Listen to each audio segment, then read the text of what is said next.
ओम नमो भगवते वासुदेवाय। ओम नमो भगवते वासुदेवाय। ओम नमो भगवते वासुदेवाय। नारायणं नमस्कृत्यं नरं चैव नरोत्तमं देवीं सरस्वतीं व्यासं ततो जयमुदीरयेत्। नष्टप्रायेषु भद्रेषु नित्यभागवतसेवया भगवते उत्तमश्लोके भक्तिर्भवति नैष्टिकी। Hare Krishna, welcome to this discussion on Srimad Bhagavatam. We are right now discussing Canto 1, Chapter 15, Pandavas Retired Timely.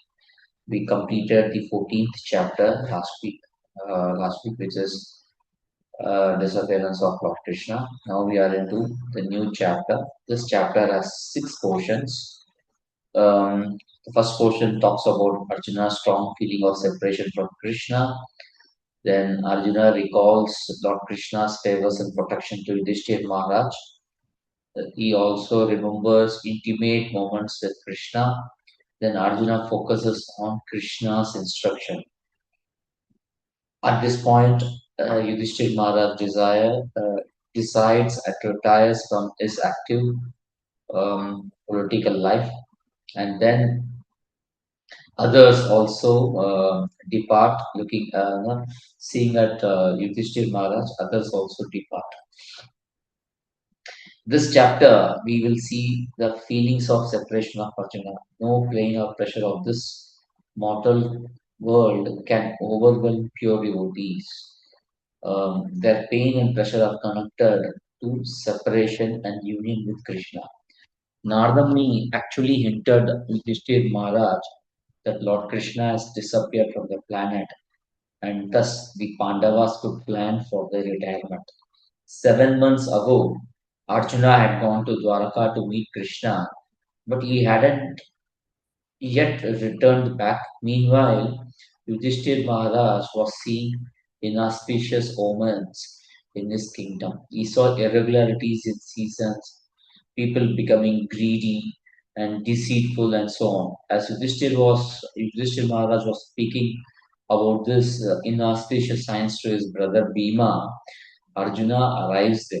Seeing Arjuna so dejected with tears in his eyes, concerned Yudhishthir Maharaj asked him several questions about the welfare of relatives in Dwaraka. He also inquires about Arjuna's personal welfare.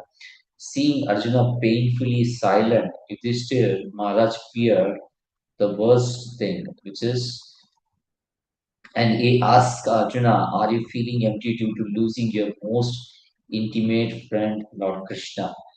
And he also says that he cannot think of anything, he cannot think of any other reason for his dejection. So this was the mood of Yudhishthir Maharaj and Arjuna. Now let us go to shloka number 1. We will understand this one further. सूत उवाच एवं कृष्णशका कृष्णो भ्रातराराजना विकल्पितः नाना संकस्पदं रूपं कृष्णविश्लेषकर्षितः. Suta Goswami said, Arjuna, the celebrated friend of Lord Krishna, was grief-stricken because of his strong feeling of separation from Krishna. Over and above all Maharaj Yudhishthira's speculative inquiries.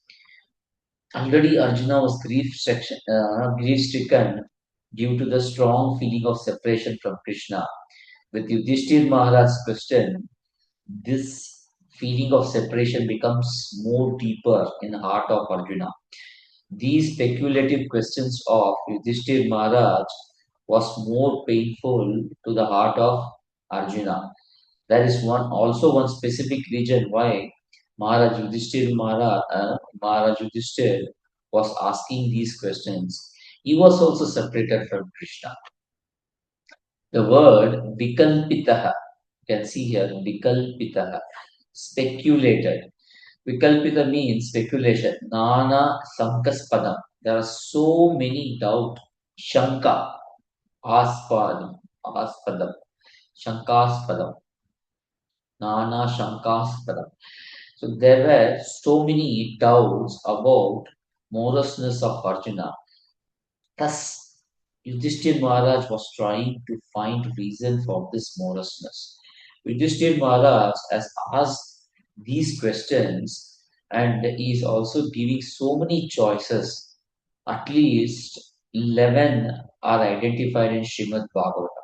The last one was disappearance of Krishna from the world.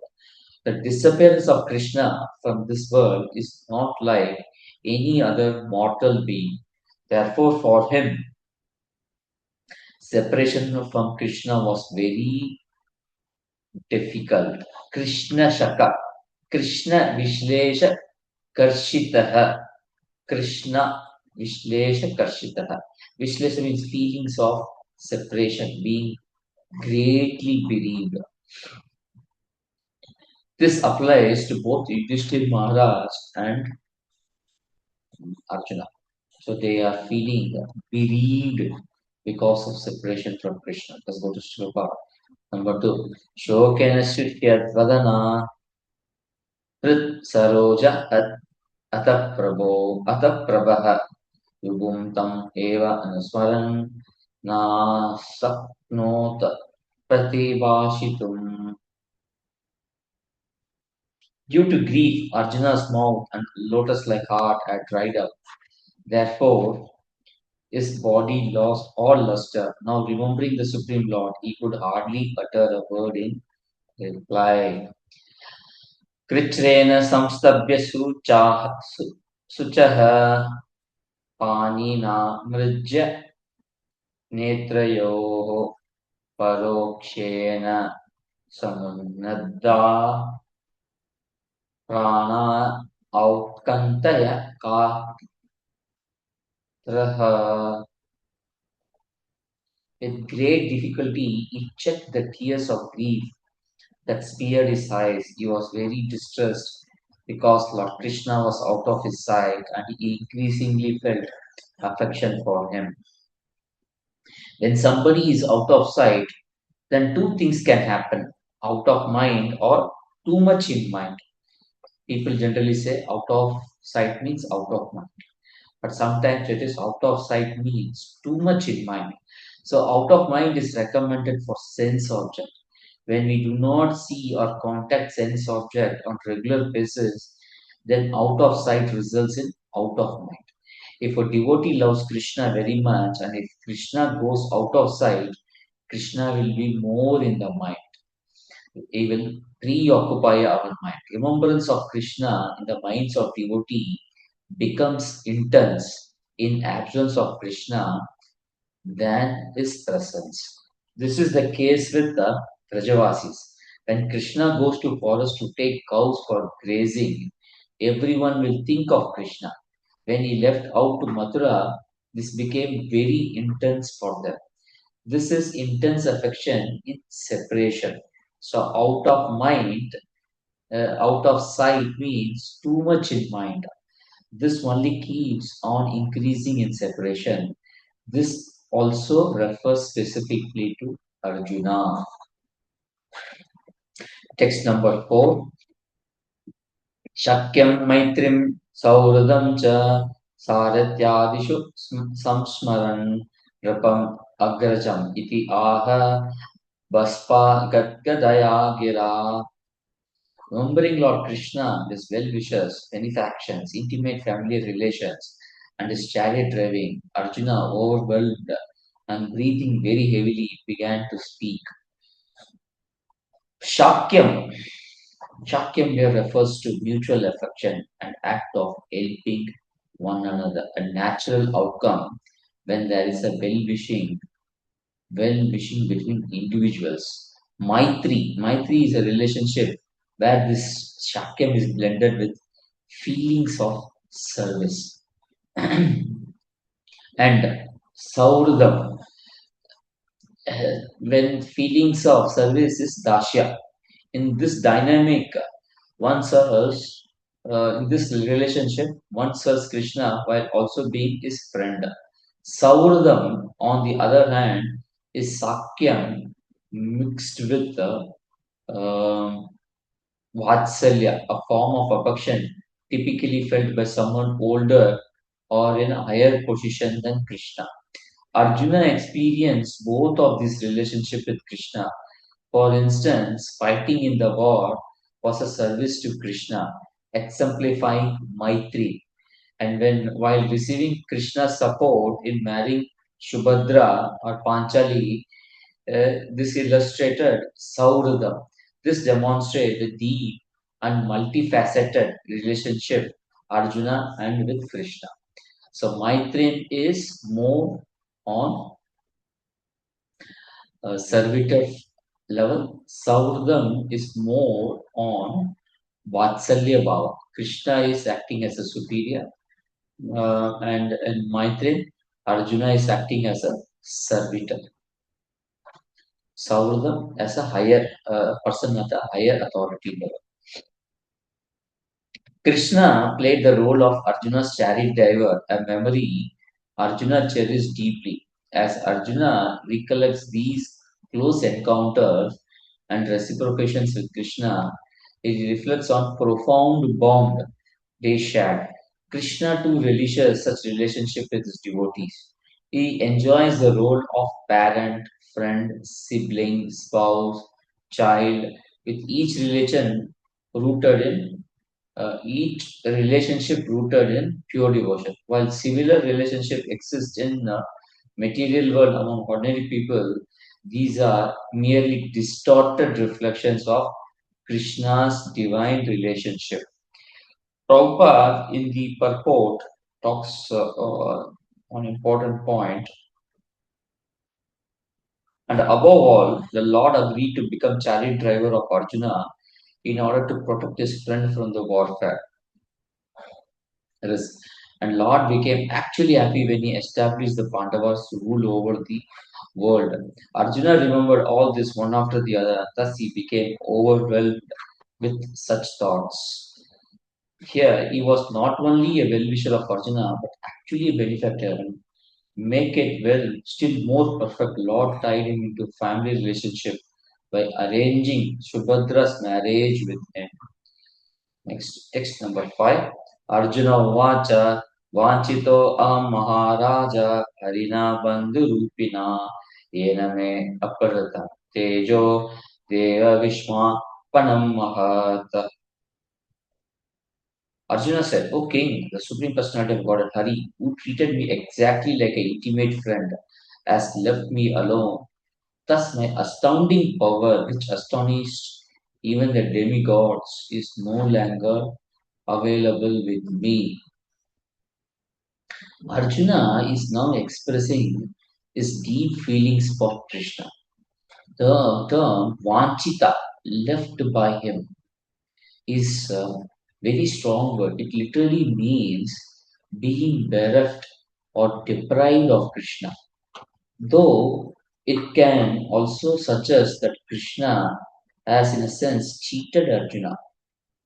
Arjuna shares that when this relationship was disrupted by Krishna's sudden disappearance from the earth, his powers also vanished. First of all, in this shloka, we see Arjuna feels bereft, and this bereft is like cheating due to the cheating of Krishna. And second, the astounding powers of Arjuna also have vanished. These powers once mesmerized many demigods, including Lord Shiva, Lord Indra. Arjuna had even defeated Maya Danava and Indra. Impressed by Arjuna's archery skills, Shiva gave him Pashupata Astra. Actually, Shiva gifted him Pashupata Astra. The term, there is one interesting term, Vishmapanam, astonishing, Vishmapanam, Apanam, Vishmapanam, Visma. Visma means surprised, signifies mesmerizing, reflecting the awe Arjuna once inspired among people.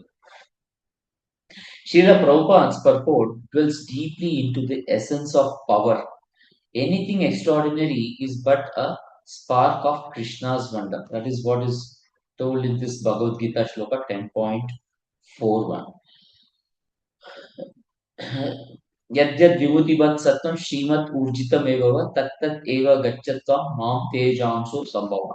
Every power within the cosmic manifestation originates from Krishna. Anything extraordinary is but a spark of Krishna's wonder. A proud, puffed up materialistic person fails to acknowledge that Krishna is the source of power, instead becoming greedy to claim credit for his position or status. So instead of giving the credit to Krishna, he takes the credit. In contrast, a humble devotee gives all credit to Krishna, knowing that Krishna alone is the source of all power. A devotee understands that Krishna can both grant and take away power to fulfill his will. When a servant who is merely an instrument for Krishna's work becomes arrogant about his achievements, he is bound to receive a severe blow to his ego, reinforcing that the truth, reinforcing the truth that he is just the doer. If it is Krishna who desires, acts, and ensures success, he is just an instrument. At the beginning of creation, Lord Brahma, he does he gives a very interesting, there is interesting shloka in Brahma's prayer. सोऽहं समस्तजगतां एकात्मा सत्त्वेन यन्मृदते भगवान् भगेन तेनैव मे दृशमनुस्पृशतात् यथाहं शक्ष्यामि पूर्ववत् इदं प्रणतो प्रियो असौ. Let the Supreme Lord be merciful towards me. He is the one friend and soul of all living entities in the world, and he maintains all for their ultimate happiness by his six transcendental opulences. May he be merciful towards me so that I, as before, may be empowered with introspection to create, for I am also one of the surrender souls who are dear to the Lord. So this shloka tells uh, the acknowledgement of principle that we are just instruments. Everything required to do our work is given by Krishna. Then there is one more interesting shloka. एष प्रपन्न वरदो रम्यात्मशक्त्या यद्यत् करिष्यति गृहीत गुणावतारः तस्मिन् स्वविक्रममिदं सृजतो अपि चेतो युञ्जीत कर्म समलं च यत विजाहयम्. The Supreme Lord, the personality of Godhead, is always benefactor of surrendered souls. His activities are always enacted through his internal potency. Rama, or the goddess of fortune, I pray only to engage in his service in creation of material world. And I pray that I am not materially uh, may not be materially affected by my works, for thus I may be able to give up the false prestige of being a creator. This is once again telling that we may get puffed up by achieving something material, but that is not the right thing. It is a false prestige, and we should not get into that type of mode. We must pray that to Lord that we just simply engage in this service and not get materially affected by it. So this is acceptance of the supreme position of the Lord and simultaneously accepting our inferior position and our desire to engage in service of the Lord. नाभिर्ददातिह शत अम्बसि यस्य पुंसो विज्ञानशक्तिरह अस्मत् असम् अनन्तशक्ते रूपं विचित्रमिदम् अस्य विवृण्वतो मे मारिरिशिष्टनिगमस्य गिरां विसर्गः. The Lord's potencies are innumerable as He lies down the water of devastation. I am born as a total universal energy from the navel lake in which the lotus sprouts. I am now engaged in manifesting His diverse energies in the form of cosmic manifestation. I therefore pray that in the course of my material activities, I may not be deviated from the vibrations of Vedic hymns. In these prayers, Lord Brahma acknowledges the need for divine empowerment to create the universe. He prays to the Lord, understanding that without his empowerment, he cannot fulfill his role as the creator. Brahma is aware that while he may be able to carry out the creation, there is a risk of becoming puffed up with pride due to accomplishment. Therefore, he humbly prays that he does not fall into the trap of false ego. Brahma wishes to serve the Lord without being praised as the doer of the service. He recognizes that although he is executing the service, it is the Lord who is truly responsible and he is merely an instrument. Brahma expresses gratitude for the opportunity to serve and desires to maintain this humble mindset. He is aware that any deviation from this attitude, as discussed in this shloka, any deviation in this attitude would lead him away from his devotion. Thus, Lord Brahma prays for protection from such deviation. Two key dangers are highlighted by Brahma's prayer. First, if someone performs exceptional service, they will become proud of their achievement. Second, this pride may lead to deviation from proper procedures. With expertise, one might begin to think they no longer need to follow the Lord's guidance, believing that expertise is sufficient. This attitude can be detrimental to one's spiritual progress. Therefore, we need to know whether this expertise is helping us move towards the path of devotion or move away from path of devotion.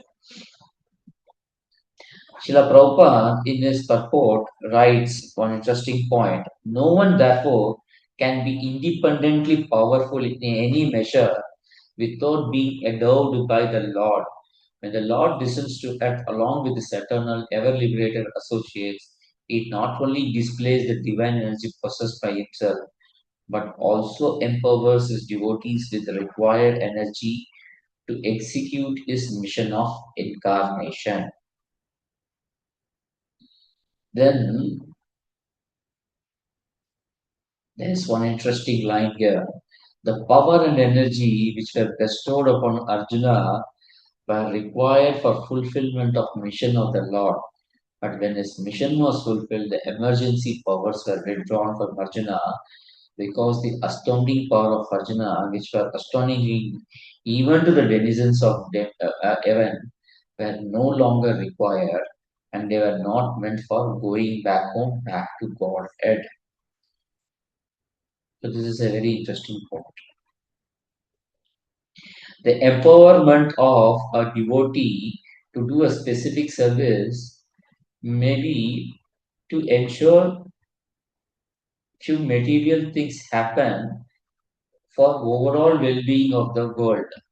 And once that activity gets completed, the devotee may not require that power, and hence that power is withdrawn from the devotee.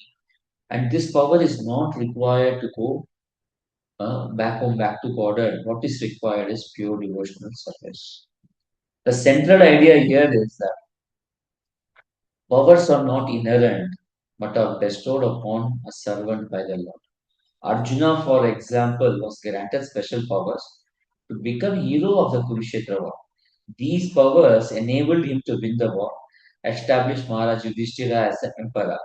It is essential to understand that such powers are necessary for execution of service in the material world.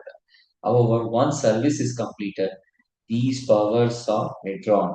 Importantly, these skills and powers are not the qualification for a devotee to return to spiritual realm. In spiritual world, such skills are not required as they are specific to the service in the material world.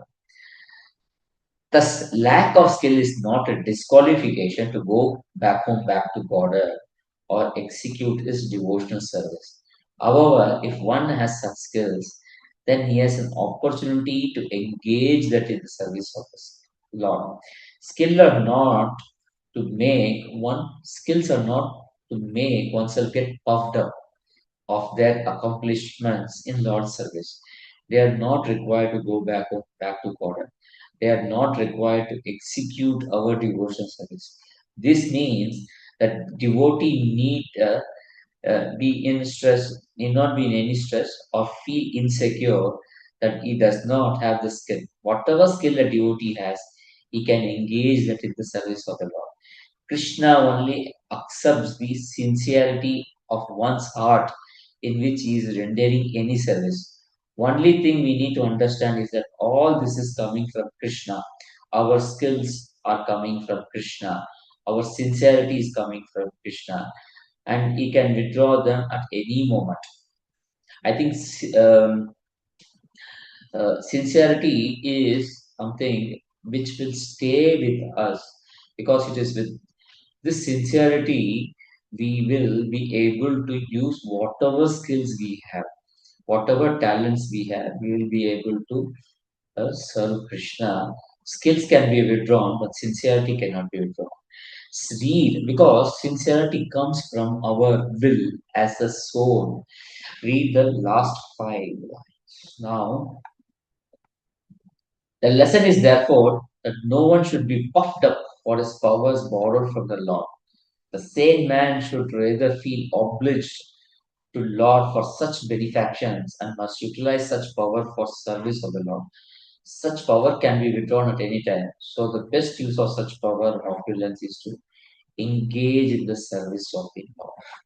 And we can also take inspiration from the Bhagavad Gita shloka Neha Vikrama Nashati Pratyavayo na vidyate Svalpapi asya dharmasya trayate ahatobhaya. Even a small endeavor, if it is used in service of the Lord, it will protect us from the greatest danger. So if we engage our skills in service of Krishna, that will help us in continuing our devotional service even in our next life. Now we can see that if even demigods experience the withdrawal of power by Krishna, it underscores how insignificant we are as mere sadhakas or materialists in this world. The powers and skills we are granted are given by Krishna for his service, and we must be ready to um, engage and disengage when Krishna wants and Krishna empowers and Krishna withdraws these skills from them. What truly belongs to devotee is not the skills or ability themselves, but the mood and spirit with which they engage in the service of the Lord. Problems arise when one becomes overly attached to these skills and finds it difficult to let go. There is one interesting shloka on this. Soham sama नयमयस्तमोमयः प्रजापतीनाम् अभिवन्दितपति अस्ताय योगं निपुणं समाहितस्तं नाद्यगच्छं आत्मसम्भवः. Although I am known as a great Brahma, perfect in discipline such as Vedic wisdom, and although I have undergone all the austerities and I am expert in mystic powers, and self-realization, although I am recognized as such by great forefathers of living entities who offer me respectful obeisances, still I cannot understand Him, the Lord, the very source of my birth. This is the insignificant position of Lord Brahma. Now, there is one more sloka. Sabhavan acharadgoram yattapa samahitaha tena keda yashenastam parashankam cha yachasi. Yet we are moved to wonder about the existence of someone more powerful than you when we think of your great austerities in perfect discipline, although your good self is so powerful in the matter of creation. In the same chapter, we see तस्यापि दृष्टुर् ईशस्य कूतोस्तस्य किलात्मनः सृज्यं सृजामि सृष्टोऽहम् इक्षया Avichoditaha. Inspired by him only, I discover what is already created by him, Narayana. There is vision as the all-pervading supreme super soul, and I also am created by him only. The previous shloka, Narada Muni is inquiring someone more powerful. How is that? Is there anyone is some more powerful than you? Like that, Brahma gets questioned. So Lord Brahma is telling that he is inspired by Lord Vishnu, Lord Narayana.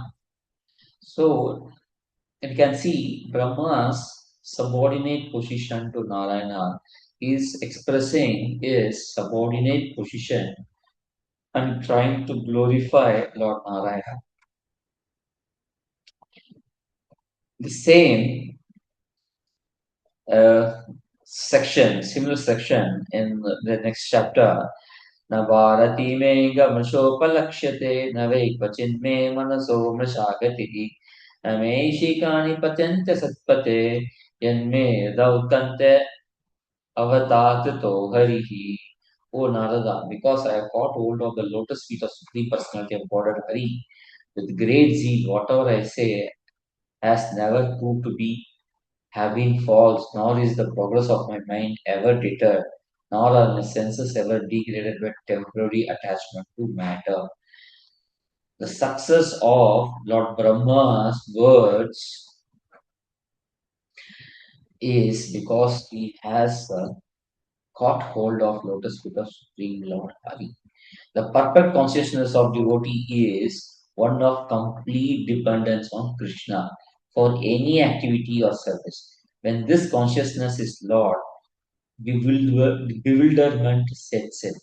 As seen in Brahma Vimohan Leela and Govardhan Leela. In Brahma Vimohan Leela, Lord Brahma is appeared to be independent, and Govardhan Leela, Indra tries to become independent. A devotee remains ever grateful to the Lord for the opportunity to serve. Whatever ability or resources the devotee has, they are utilized in Krishna's service without any claim to personal credit. The devotee understands that it is Krishna's will that allowed him to do the service or perform the service, and then the devotee sees him merely as a participant in the divine activity.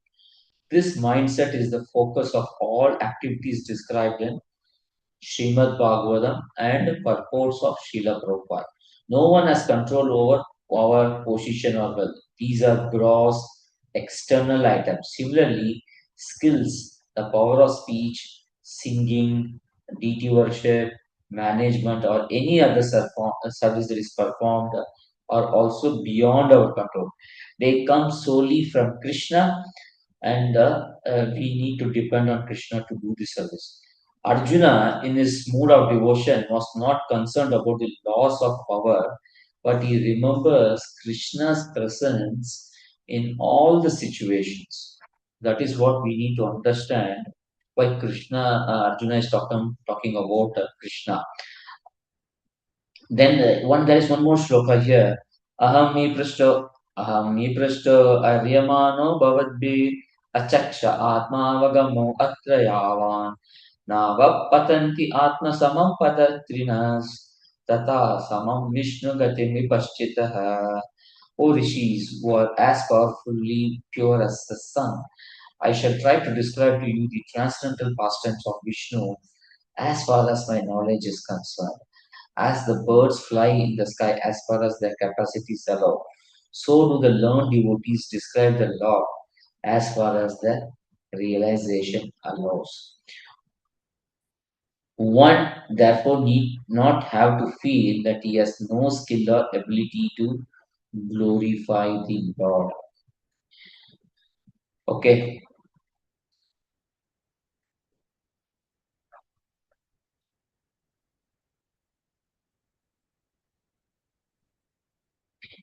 Lord just helps devotees.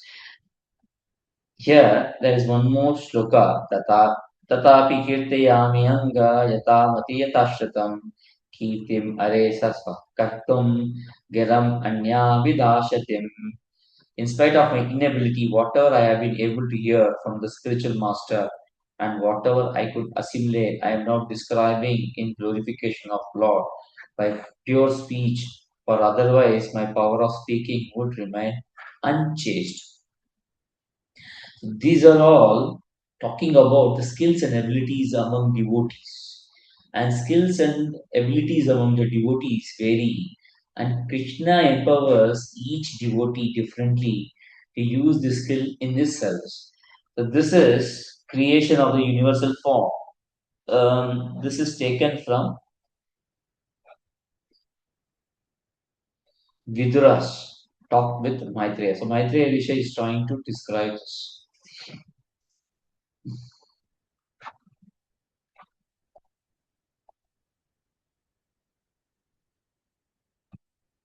And the previous shloka is described by Suta Goswami. Suta Goswami is trying to describe to Shaunakadi Rishi. Hmm? However, so what remains under the control of devotee is their minute independence. Krishna does not interfere with this minute independence, through which the living entity desires many things. For instance, a king might declare that he desires nothing and therefore renounces his palace to live in the forest. Yet the desire and renunciation are false because nothing belongs to living entity. Everything belongs to Krishna. The true renunciation is the one who surrenders the minute independence and abandons the false identity of being the Lord of all that they serve. This false ego, the sense of being the controller, is what we must give up. Therefore, if when we try to describe Lord, we should take shelter of the Lord, shelter of the Guru Parampara, shelter of the Shastras, and then explain. It is not that we do it by our skill or ability. It is the our dependency on lotus feet of Krishna that helps us to explain the Shastras in the best way possible. The only true choice a living entity has is to use their minute independence to choose the service of Krishna and relinquish false ego. When we relinquish false ego, when we explain Shastra in that mode of service to Krishna, the Shastra is explained in a very nice way. People understand the Shastra the right way. Mhm. Let us go to the next shloka, shloka number 6. यस्य क्षणवियोगेन लोको यपर्य दर्शनः उक्तेन रहितो येषा मृतकः प्रोच्यते यथा. I have just lost him whose separation for a moment would render all the universes unfavorable and void like bodies without life. Arjuna finds it unbearable to be separated from Krishna, even for a single moment. This we see um, in all these points which he is explaining. We can see this. To him, everything without Krishna feels lifeless and intolerable. For a devotee, separation from Krishna is like existing in a state of lifelessness where everything appears to be void of meaning and vitality. This deep sense of loss reflects the profound connection and dependency of a devotee on Lord, on presence of Lord, and it makes every moment apart from Krishna as a dead situation. If you see the first line of the purport, factually for a living being there is no one dearer than the Lord. So for us, we do not realize this. Devotees realize this. Arjuna cannot feel that he is alive without Krishna. Now there is one interesting shloka. I think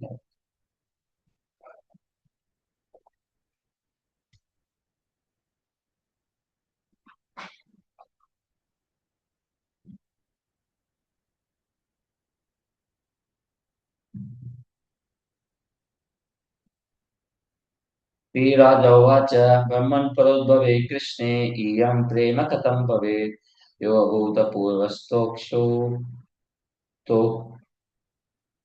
तोकेषु सो सोद्भवे विश् अपि कथ्यताम्. King Parishad, oh Brahma, how could that a coward woman have developed for Krishna, someone else's son, such unprecedented pure love? Love they never felt even for their own children. Please explain this. The episode of gopis and cows showing love for the form of the boys and calves during Brahma Vimohan Leela reveals the depth of love for Krishna by all the living entities. It demonstrates that the gopis and cow love Krishna more than own children, even more than themselves. This highlights the truth that in pure and uncontaminated state, a living entity loves Krishna, and this love for Krishna surpasses all other attachments. In contrast, the love of other relatives in this material world is temporary and often filled with misunderstandings, disruptions, and quarrel. The only one who truly loves us unconditionally and eternally is Krishna. He is the only person who has an eternal relationship with all the living entities in the cosmic manifestation. As the super soul, Krishna always remains with the living entity, providing knowledge, remembrance, um, and forgetfulness. सस्य चाहम यदि सन्निविष्टो मत्तः स्मृतिर्ज्ञानो अपोहनं च वेदैश्च सर्वैरहमेव वेद्यो वेदान्तकृत् वेदविद्येवशम्.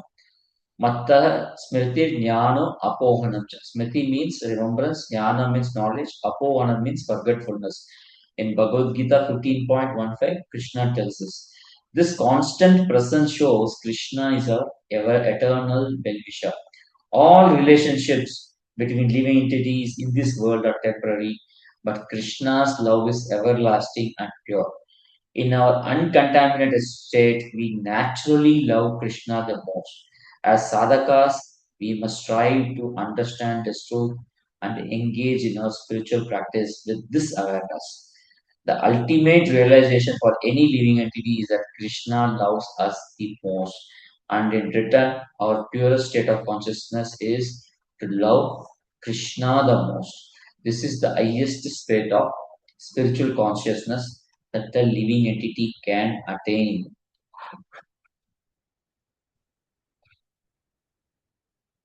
This is thoroughly explained in Bhagavad Gita.